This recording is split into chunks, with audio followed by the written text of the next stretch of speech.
ஏன் சுஸ்மி, உனக்கு படுக்கிறதுக்கு வேற இடமே கிடைக்கலையா சுஸ்மி? போயும் போயும் வாஷ் பேஷன்லையா போய் படுப்பேன்?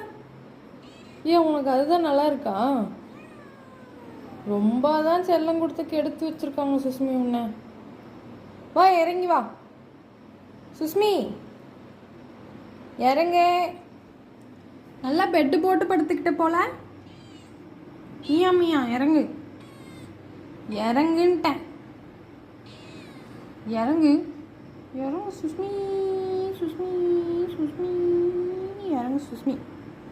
வா வா போகலாம், வெளியே போகலாம். வா இந்திரி. கம்மா இகிரி குதி குதி சுஸ்மி. வா, தண்ணி திறந்து விட்டோன்னு வச்சுக்கோ, அவ்வளோதான். தண்ணியை திறந்து விட்டுறோம் சுஸ்மி.